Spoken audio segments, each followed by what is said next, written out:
విశ్వామిత్రుడు వశిష్ఠుడు ఇద్దరు మహర్షులే, ఇద్దరు బ్రహ్మర్షులే.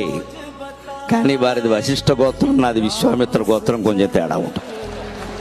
మా గోత్రమే కౌశికస గోత్రం. పైగా వారు ప్రవచన చక్రవర్తి, నా బిరుదం ప్రవచన కిరీటి. నేను బాణాలు వేస్తాను. కిరీటి అంటే బాణాలు వేస్తాడు.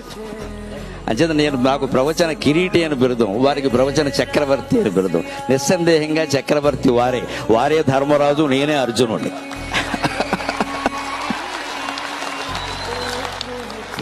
భారతం మొత్తంలో యుద్ధం గెలిచాక చక్రవర్తి ఎవరంటే ధర్మరాజే. అర్జునుడు ఎంత వీరుడైనా ధర్మరాజే అవుతాడు ఖచ్చితంగా.